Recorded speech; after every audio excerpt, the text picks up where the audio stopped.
All right, we got to talk about it. Sascha Zverev takes out Carlos Alcaraz in 4 sets at the Australian Open. Did anyone see it coming? I know some people did, but this is still a big shock. We thought Carlos Alcaraz was coming to the final, potentially through Medvedev to meet probably Djokovic or Sinner, like I predicted. But Sascha says no. Zverev plays an amazing match, plays huge, plays out of his socks tennis, and takes out the number 2 seed in 4 sets. So I'm going to react to this match. We're going to take a look at the stats. We're going to take a look at how they played this match, how they came into it, and what it means. Let's talk about it. This is The Slice. Thanks for being here. Let's get into it.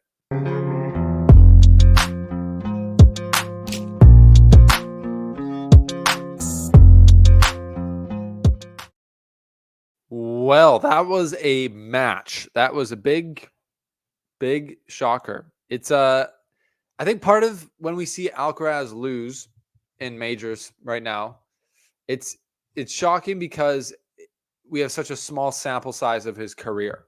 Every time he plays a new major, it almost seems like a fresh thing. Like at this Australian Open, this was the first major or the first Australian Open that Alcaraz had played as Alcaraz, the guy that we know now. It's the first major or Australian Open he'd played since he won a major.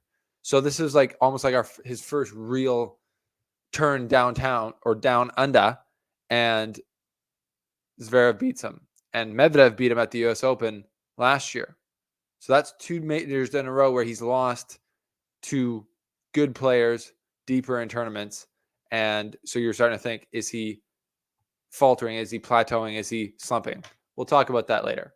But Alexander Zverev, huge game, huge tennis, and he's reminding people that he is not on the decline in his career. He is not someone who can't play at this level anymore. He's not someone who hasn't won an Olympic gold medal, made it to the final, served for a match in a major, been in the group of talent-wise that we thought guys were going to win multiple majors. He kind of put the world on notice a bit.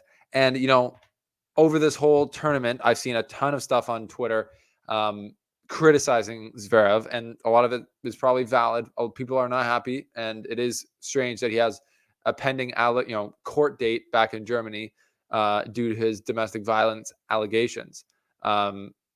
So a lot of people are saying things about his tennis because they don't like him. They're saying we're reminded because he had to play a 5-setter that he, doesn't have the game to win majors anymore. I don't think that's true. And I think his performance against Zverev showed that that's probably not true. So I'm obviously not stoked that, on the allegations that are out there. And if they're true, I hope he's punished to the full extent of the law. But I am not the law. I am the tennis commentator here, and I will be commentating on his big win over Carlos Alcaraz, which was pretty shocking. I don't think a lot of people expected Sascha to come out there 6-1, 6-3, and beat him like that. It did get interesting in the third set. Alcaraz comes back from, I believe, 5-2 down to tie it up, take it to a tiebreaker, and win the third set with some magic, with some of the magic that we've come to see or expect from Carlitos. But Zverev held his nerve. He focused. He didn't act like we've seen him in the past where he'll tighten up and lose a match after being up 2-0 and kind of choke. He didn't choke this time. He regained focus. They traded breaks at the beginning of the 4th set. It was a tight 4th set, and then Zverev broke and then served it out. So that is a quality performance from Zverev. And how he did it at the beginning is he said in the press conference afterwards, he played huge. He took the racket out of Carlos's hands. He said, I did that well. He said, he literally said he's unbeatable if you let Carlos dictate the pace of the match. He's the best player in the world. That's what Zverev said. So he said he had to take the racket out of his hand, and he felt like he did that well. And you can see how big he was playing in those first couple sets. As I mentioned, I was not able to watch the match. This is why this is called a reaction, because I've watched all the highlights, the extended highlights. I've seen the stats. I've broken those down.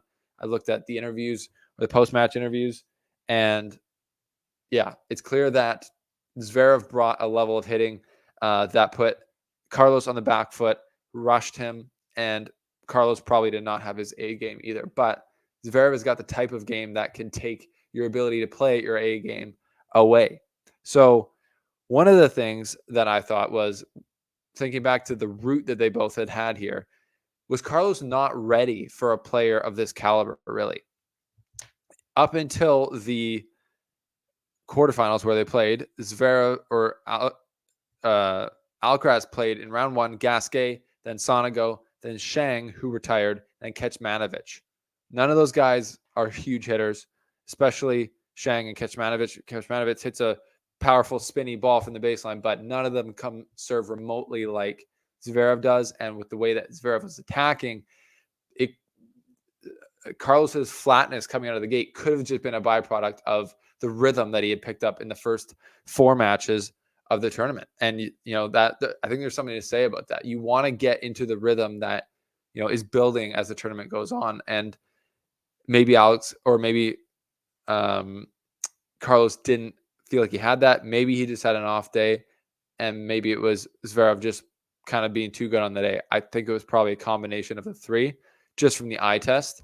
But the stats, we'll throw them up here. The stats do really show how big Zverev was playing and how well. An incredible serving performance from Zverev. First stat to prove that: 85% first serves in. 85% first serves in from Zverev. That is huge. And the average first serve speed was 201 kilometers an hour for Zverev and 190 for Carlos. So that's to be expected. Zverev obviously has a bigger serve, but that's 11 kilometers per serve on average. Big time from Zverev, and hitting 85% of them first serves in just puts an incredible amount of pressure on Zverev as the match goes on. He only had 7 aces, so it looks like he wasn't, I don't know, he was just trying to get a high percentage in. Maybe he wasn't flat out going for aces the whole time. He was trying to put them in with pace and being able to win a high percentage, 73% on his first serve, which he's able to do. That's where you really see a big difference, is in the serve return patterns. Also, he had 28 winners to 25 unforced errors, whereas Alcaraz had 39 winners to 45 unforced errors. So more unforced errors from Alcaraz, flat at the beginning, gets behind early, and then those last 2 sets are close. But the ditch was already dug a little bit by the start that Zverev had and the start that Alcaraz had. So yeah, so that's a pretty, I didn't even have the stats up there. That's a pretty amazing result. It's an amazing result because you kind of start to think that Zverev I don't know why I'm messing these names up so much. Alcaraz is undefeatable. But if you think about it, since Wimbledon, he's been in one final. That was Cincinnati, right after where he lost to Djokovic. And he hasn't won any title since then. So he had a poor end to 2023. And then he played more exhibitions than, I would like to see during the offseason. So he didn't have the greatest offseason, probably. He is 20 years old. And then he comes here and he loses in the quarterfinals to Zverev. So he lost to a really good Medvedev at the US Open.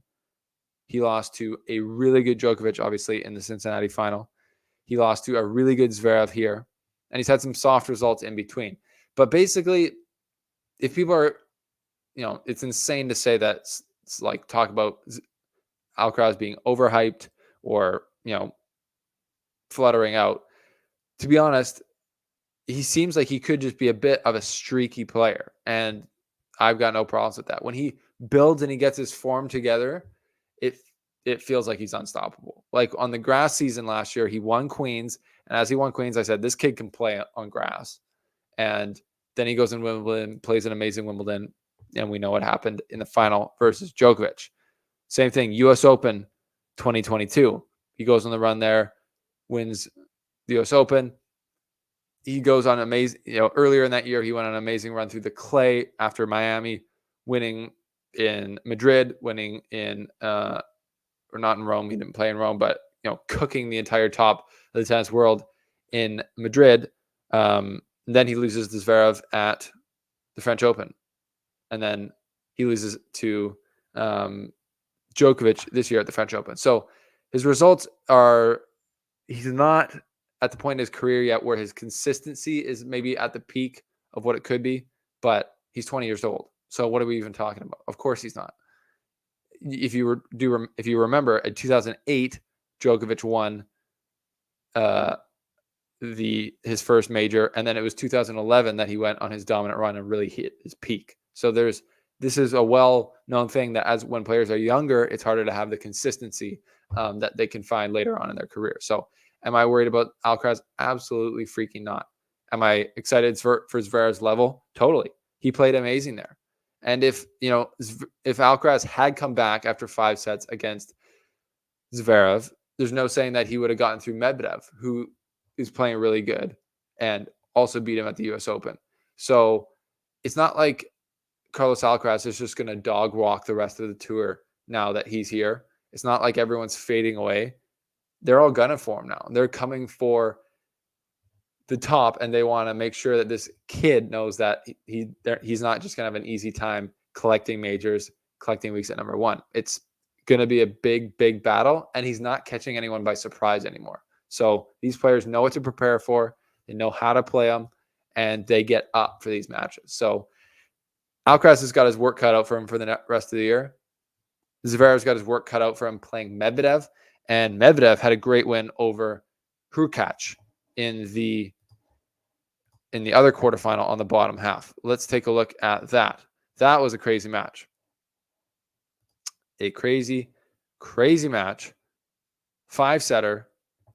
Medvedev talked about literally thinking about when the flight home the next day would be, back to his wife in Russia and their family. And can I just say, Daniil Medvedev is the best interview in tennis by a long shot. He is so funny, such a character, such a great guy. And this match, same with Hurkacz. 16 aces for Hurkacz on Medvedev, who stands at the wall. That's crazy. 11 aces, 10 double faults for Medvedev. That probably gave Gilles Savard some gray hairs. Fastest serve by Hurkacz is 224. That's just insane.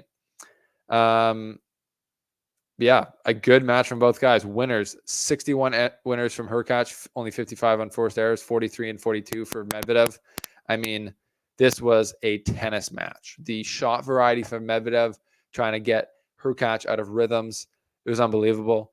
And yeah, I feel bad for Hubie, as this was a win he would have loved to have, make the semifinals of Australia. Not to be, though. Medvedev says, I'm not going home just yet. Don't book that ticket. He'll play Zverev, where there is bad blood between those two guys. So that'll be an interesting match. That'll be a war, I'm sure. Yeah. And we'll do a semifinal preview tomorrow, but that's going to be a great match. But yeah, that's a reaction to Zverev beating Alcaraz in the quarterfinals of Australian Open 2024. What did you think? I thought Carlos came out flat because Zverev came out so big. He kind of rushed him, kind of blitzed him. And you got to forget, Zverev is a huge time baller. Do you remember when he beat Djokovic for the Olympics? Do you remember all these other things that he's done and the ways that he's played when he's playing his best? It looks like he's fully back there after his injuries from like a year and a half ago at the French Open. So that's great to see for him tennis-wise. So the semifinals are set. Djokovic, Sinner, Medvedev, Zverev. Big-time tennis. Big-time players. We will see you guys soon for a preview of the semifinal matches and a reaction to Coco Gauff and Sabalenka playing tonight. Massive match. That's the slice. See you guys soon here.